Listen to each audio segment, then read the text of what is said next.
Hello everyone and welcome, it's Eclectic Kelpie and this is Adult Colored Glasses, the show where I rewatch media from my childhood satirically and sincerely, and today we are going to be watching Chaotic.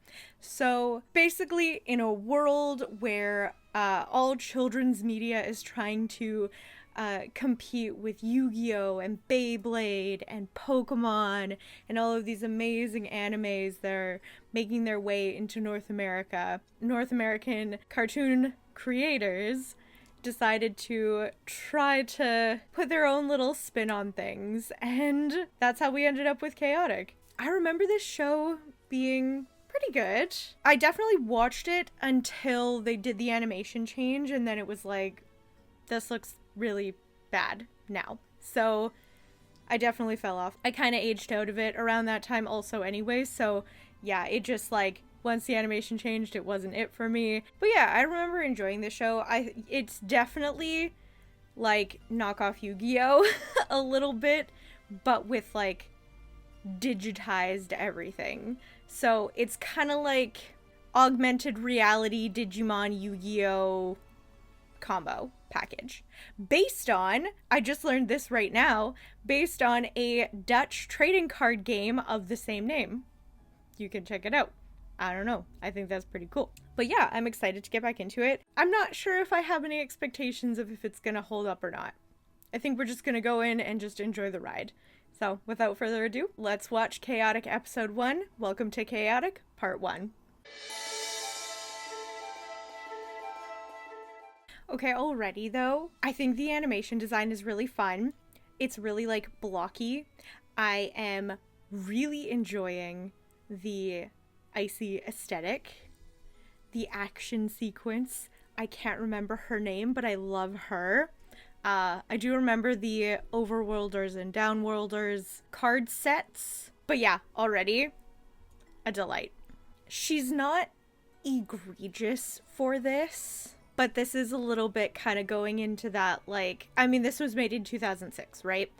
So, but it's kind of a little bit going into that, like, all the women characters have to be in, like, sexy armor. And yeah, obviously this isn't, like, super sexy armor, but it's in that area. I feel like it's such a catch-22 because this show could be an entire commentary on video games and the culture around video games. I think it kind of is a little bit a commentary around the culture of video games and, like, women in video games and women playing video games. But yeah, I love her. I think she looks super cool and super awesome. I don't so much like the idea that she's supposed to be like an attractive monster. It's definitely a commentary on culture, video game culture. Even though it's a little bit more covert and probably not intentional. Yeah, because I mean, like, hold on. Look at her little booty short thing. Like, look at her little outfit, you know? And there's nothing, like, wrong, you know. We want body positivity. We want people to be able to wear whatever they want to wear and what feels most comfortable for them. But I just feel like there's a commentary here with how she's been drawn. But I do really love her, so... Man, it's such a catch-22. I'm not going to harp on this for too much longer because obviously we're going to continue on with the episode. But, like, it's such a catch-22 because she's obviously really powerful. She's such a strong, like, monster character. She's obviously, like, this character is beating the, like, male character at the beginning, even though she's being piloted by a man. But, like, it's catch-22 because she's obviously, like, she's sexy and that's awesome and she's powerful and she's cool and she's, like, strong feminine energy. But also she's, like, super strong feminine energy and that's fantastic. But then, like... It's kind of one of those things, right? I don't know. I think she's allowed to be beautiful and she's allowed to be powerful, but I just want her beauty and her power to be coming from good places. And I feel like it just so easily doesn't come from a good place in these situations. So, but yes, thought-provoking content, right? Because, like, look, like, she's everything that I enjoy, right? Fire powers, strong female character. She's got cool, like, wings and she's got a cool design and she's all, like, fun, but, like, I don't know. I just want it to be female gaze, not male gaze, right? Man, I love fantasy background art. It's just so nice. Like, look at how beautiful this looks. Like, this is just... It's stunning. Yeah, see, also, she's, like, kicking his ass, and we love to see it. It's so good.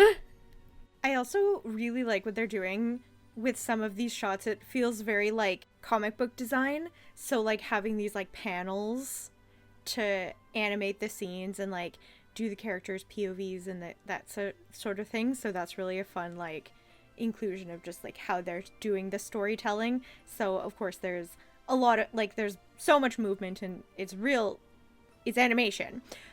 But I also appreciate that they're using sort of, like, multiple levels of storytelling to tell the story and having this, like, stylistic design, which I just think is really fun. Yeah, see, like, panels is fun.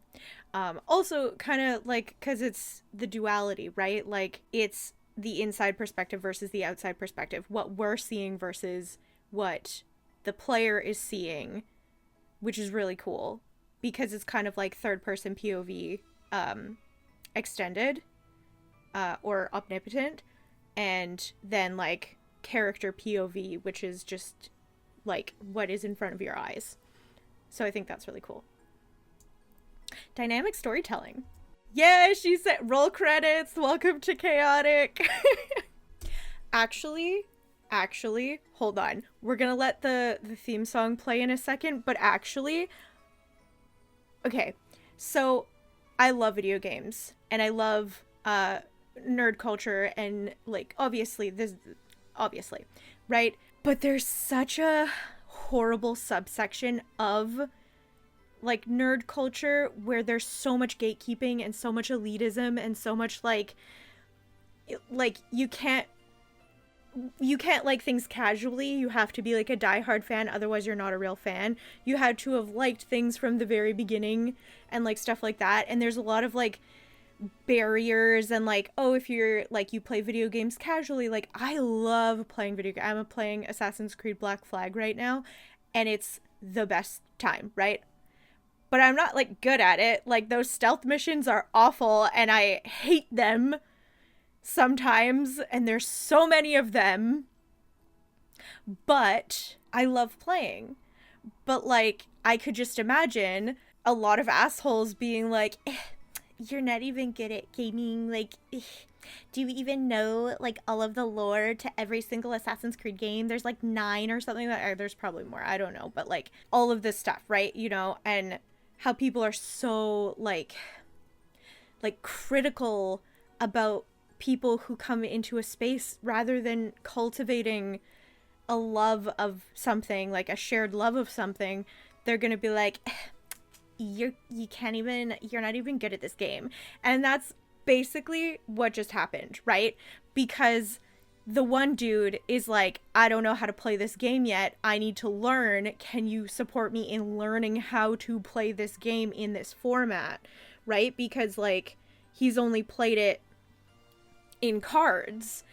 And then now he's in an augmented reality world where his body and consciousness are literally transported into the monster's body. So, like, you don't know how to use the mechanics. You didn't get a tutorial. And this, like, asshole who's on level probably, like, 3 is being an asshole to this guy who's on level 1 because he's like, well, actually, this blah, blah, blah, blah. And it's like, you could so easily... And it's not fun when people do that because... What's the point? Why are like, what's the point? Do you not want more people to enjoy this thing so you have it to be able to share to enjoy this thing? I don't know. It feels really counterintuitive because how are you supposed to enjoy this thing when there's nobody enjoying this thing? I don't know. But yeah, so this really, this is a commentary on video game culture and it's not good. It's not it. Anyways, now we're gonna roll into the theme song. Could you imagine, though? Okay, hold on. He's transforming. They're transforming. They're in these... Whoa. Could you imagine? Like, I think we're almost there, right? We're kind of almost there. We have the headsets, you know, we have VR, all the Oculuses and whatnot. we're kind of almost there. We just can't like tactilely feel the things, or like, and it's not very like literal in this like, oh, you become the character that you're, you know, but we're kind of almost and it would kind of be kind of fantastic, right? Like, I don't know, Dragon Age Inquisition is like my favorite video game. I could like to go and like be in Skyhold and go and get to like walk around and talk to everybody and go and do magic and like, you know, be in the game, physically in the game, would be like the coolest thing ever. I would love that. I would 100% just like, or take my like visual and tactile receptors. I don't know how it would work, but this would be fire. I would do it. I know that she is a tiger of some variety or something like that. She's a cat of some variety. But again, my point from the beginning stands. It's giving male gaze, and it's not, you know, like, I love this for her. Strong, powerful woman. Wear what you feel comfortable and confident in. It's a commentary on how women are portrayed in video games. The theme song slaps. We're running back to the really strong theme songs. It's just instrumentals, but it just feels very like epic and grandiose and like setting up this exciting world of fantasy and jumping into like, you know, all these worlds and creatures and delight. I love it. I kind of don't mind this storytelling setup because it's fun that we had like, here's where we're getting to in the story, and here's now like backtracking like a memoir narrative almost, which is kind of fun because we got the exciting, like, gripping, captivating introduction. So it's like, oh, this is going to be a fantastical world. This is going to have, like, cool monsters and fun, exciting adventures in this fantasy augmented reality, that sort of thing. So I love that. I love that we get that, like, introduction. And then now it's going like, okay, well, here's how I got there. So we're not just like waiting to get to the fun bit. It's kind of like, yeah, I'm appreciating how they're doing the storytelling visually and chronologically. This is quite well done. Because like I've said in a couple of the other ones, like Witch was a perpetrator of this, and same thing with Class of the Titans. It was very like, oh, we're trying to like, actually not Class of the Titans as much, but Witch for sure. When we switched over to seeing the girls, it was very like slow, like everything had to be explained before we got into it, and it was a whole thing. Whereas like we see the fun bit and then we're going back in time. I also think it's really fun to see like he's really good in real life with the cards and his laptop and like playing the game as like we would play the game, right? With like a controller or TTRPGs, or like Pokemon TCG. So like he's good how he's practiced. And it's cool to see at the beginning he's not good when you're just thrown into a different format of gaming, because there's mechanics that you have to learn, and I like that because it's kind of realistic that there's a learning curve to gaming that we should all be respectful of and accommodate for. This is still my dream. This is still like, not obviously like in terms of mentally getting teleported into places, but like physically getting teleported into places. Like, please take me to the Shire. I'm ready to go. Oh my god, he's not a girl's girl. He's not a bestie, right? Because like if my bestie came up and told me, hey, I transport myself into this magical world that we share and love together, like for the book girlies, like if somebody came up and told me, I know how to get to Perithian, I'd be like, fantastic, tell me where. I would go. It might be a scheme, it might be a bamboozle. I don't really care. I'm going. You never see me again. But for real, like, why wouldn't he believe his friend? Like, I believe my friend now. If my bestie came up and told me, hey, I know how we can get to the Shire right now. Come on, pack a bag and let's go. Bring your toothbrush. That's it. And I would go. And I would go. No question. I'd be like, fantastic. Where? Where shall I meet you? Your car or mine? That's it. We'd be out of here. Yeah, he's like asserting, bro, I got you. I know the deal. Why would, like, just follow your bestie. Reality sucks anyways. Go to chaotic. One thing about bestie homeboy Kaz, he really should have, like, explained the whole thing before. Well, obviously then no story happens, so, like, I get it. But bestie should have explained before he was like, oh, just show up and, like, do the thing. Because, like, bro, now there's shenanigans, and now there's gonna be the whole tension of, like, oh, he can't get back to his real body because, you know, whatever, etc. Just tell people the information. Just tell people. Give them the play-by-play. Give them the step-by-step. Be like, hey, I have a fantastical adventure for you. Here's the itinerary. Here's all the things you need to know. Don't throw away your scanner, and then you won't ever, like, lose your consciousness and you'll be okay. Like, just tell people the information. Yeah, buddy, I really feel like you gotta tell people how it works and the information that they need to know before you throw them into craziness. I mean, obviously, I literally just said, like, you could just send me off, but I believe it, right? I would believe my bestie. He didn't believe his bestie, and that's why he's having a panic attack. If he had been like, okay, you're being real with me, I accept. Thank you for your reality, and I will join you in this fantastical world. So you just gotta be with the flow. But also tell people the information, right? It could have all been avoided. He didn't have to have all of this malarkey. It was very simple. Be a better bestie.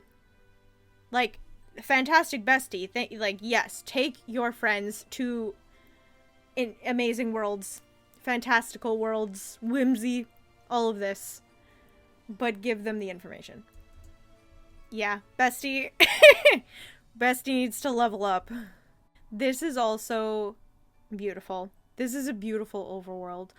It's a little bit giving Pokemon Stadium. A little bit.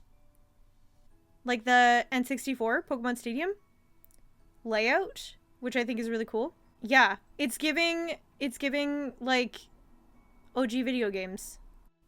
No, don't go backwards. Don't regress. You already had the hallucination, like, oh, this isn't real. This is crazy. Don't blame it on tacos. That's also really weird and doesn't make any sense.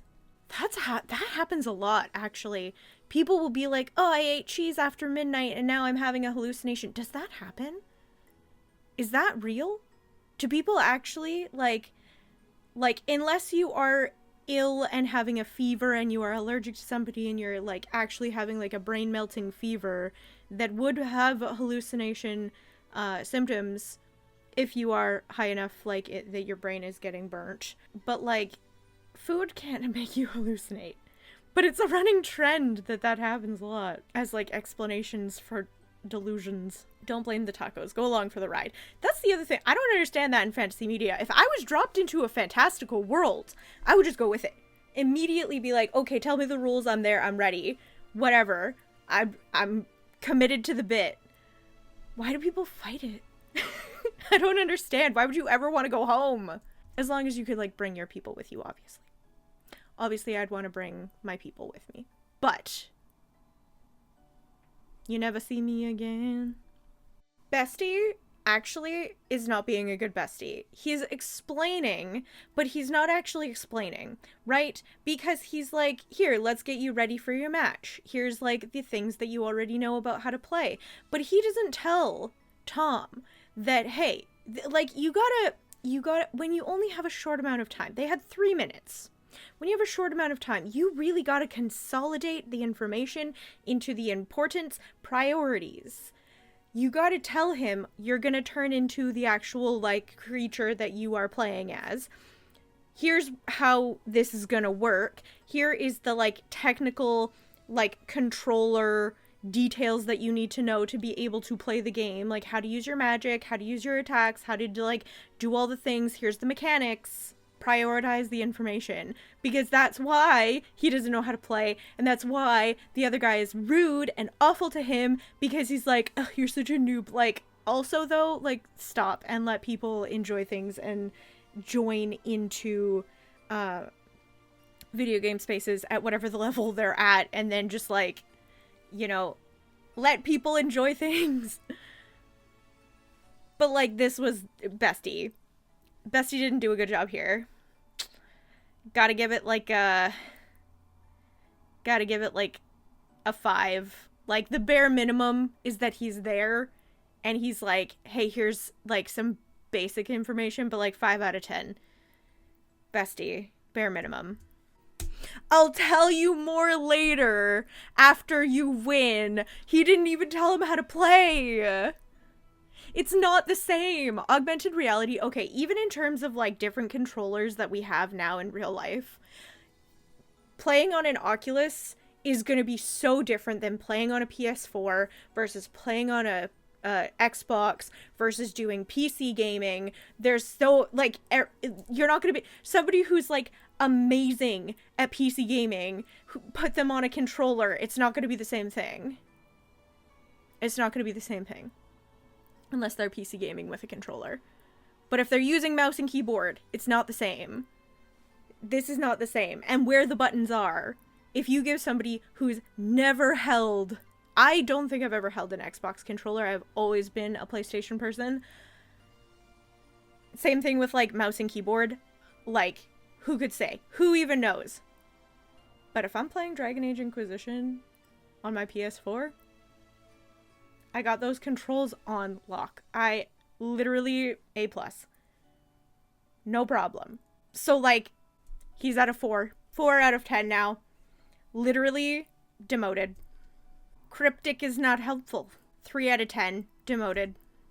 Below the bare minimum. Bestie is not bestieing. Also, I feel like they shouldn't be putting player versus player. They should be doing player versus computer. They should have, like, a proper tutorial mode like in all other games they do. Is they will tell you how to use the controls. They will not put you into a match with another player before you know how to use the controls. So realistically, this is a failing on the game's mechanics as well, because they're like, oh, we're gonna, like, launch you right in here when he doesn't know how to play. Like, he knows how to play, but not in this format. So they really, like, this... F's for everyone. F's in the chat, man. This is unacceptable. Actually, that's literally it. I fixed the problem. They should have a system, like a tier system, where you have to do, like, 3 battles against a computer at the, like, beginner tutorial level. And then once you're able to, like, prove that you know how to use the mechanics and you're good to go, then you're put into, like, a tier list with, like, other players in your bracket, and then it goes from there. Because I feel like that just saves a lot of, like, problems for the people who don't know what they're doing, and it takes away, like, accessibility issues for people who are, like, trying to enjoy the game, and it also makes it be that there's, like, a safe space for people who are new, who are, like, learning, while also having a safe space for people who are like, oh, like, I don't want to play against a new player because that's not a challenge, that's not going to be as fun for me, because I want to, like, experience the game at a level that is suited to my skills, right? Like, do better. I don't know, make a better system. I think it's really cool magic system that they have. It's like, it's called Music. So it's like music based magic. And I think that's really fun. It's just a side note. I like it. It's kind of body horror, and I don't like that nobody's telling him that he's going to literally become the monsters, because I feel like that's not really a fun surprise to have to, like, figure it out like that. You know what I mean? Like, I'm sure that Kaz is coming from a place of, like, oh, Bestie, you're gonna love this, there's such a fun surprise.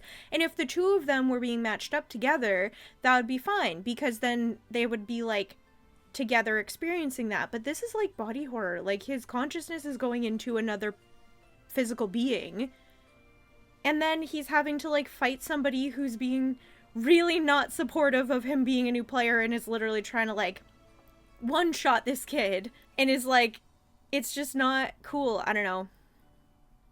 I feel like they really dropped the ball on preparing this person to do this thing. And also, it's not for the audience benefit in terms of watching this as a show, because we saw the beginning. So we know that this is what happens. So, yeah. I don't know. This was a poor introduction for this kid. And this is what I'm saying. This guy is being critical of him because he's new. Why are you gatekeeping? Why are you being an asshole? Why are you trying to like not allow somebody to come and enjoy it and like be a part of the experience? Like, why are we taking away like enjoyment, and like, why are you being mean? I don't know, like, it's not cute. It's not cute. It's not a good look. Don't be like this guy. Yeah, he's screaming. That's body horror. Could you imagine? If you were not prepared, I wouldn't be impressed. If you were not prepared, your bestie dropped the ball and was like, hey, fun surprise, you'll figure it out once you get in there. And then I teleported into another thing's body and didn't know how to move or use the magic system or like anything. And I was just like thrown into it without any explanations. I'd be super pissed. That is not a bestie. See, and that also doesn't make any sense to me, like, why this bitch is, like, basically saying, like, oh, this is gonna be so fun, this is gonna be so easy. Like, how is it fun? How is it fun to one-hit KO someone? It's not. It's really not. Like, yeah, if I'm facing a computer and I'm trying to get past a section in a video game and it's like, you know, like, I just want to get through a section, then one shot, amazing. I love that. But when it's like a competition, when you're playing against another person and it's actually like a tourney style situation, like, why would you want to, like, that's an insecurity right there, my guy. That's insecurity. That's you feeling bad about yourself. That's you not being able to have like high sense of self-esteem. That's trying to like put somebody else down so you get a little power boost of your own ego. Like, it's not cute. It's giving small dick energy. That's another crazy implication actually here. Do they feel pain? Because he's like, oh, this is really cold. Like, I'm physically feeling cold on my feet. Do they feel it when they get like hit with fire? Or is that like, oh, you like that? Bro, that's crazy. That's cruelty, actually. That's cruelty. If they can feel pain and also they're not given like a tutorial against like a computer that's like teaching them how to use the mechanics and play the game, like every other game in existence has a tutorial section, unacceptable. Bestie cannot be embarrassed that Tom is not doing good because he did not set up his friend for success. Bad friend. Demoted to 2. The fucking precarious thin ice right now, Kaz. He said, ow, when he got hit with the fire. This is cruel. This is f***ed up. And that's chaotic. Again, I like the sort of paneling that they're doing here. But anyways, roll credits. Yeah. Oh my gosh. Okay. Well, I really enjoyed this. Honestly, I really liked the pacing. Was, I think, one of my favorite parts. I think they set up a fantastic story.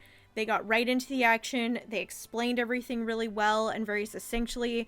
Like, yes, there's 2 parts of the, like, first episode. Like, the first episode, I feel like, would have been, like, the 1 hour, like, you know, whatever special. But I think that they did such a good job of explaining everything, getting us into the world, getting us acquainted with the character. Well, kind of acquainted with the characters. Like, we got a general introduction and sort of like their who they kind of are as people, their personalities. But it was very much focused on the world, and then I guess the second episode is more focused on the characters themselves. But yeah, either way, such a good fun like concept. Love the idea. I feel like, yeah, there's a lot of good commentary to be had about like gaming and accessibility within gaming and gender equality in gaming. Probably more like in the series rather than in the first episode. But yeah, ultimately, I feel like I gotta give this like a 4 out of 5. Yeah, I think that this first episode was such a banger, and it really did a good job of setting up the story and getting us into the world and the concept and everything. So I'm very pleased with it. I really enjoyed it. I might do a rewatch of this at some point. Cause yeah, I really enjoyed it. It's just when they change the animation, I can't. It's just not good. But yeah, this was really fun. I'm glad that I watched it. If you enjoyed this episode, consider giving a like and subscribing to continue joining us on all of our adventures. But with that, thank you all so much for watching. Everything with love, and we'll see you next time in the treasure trove. Bye!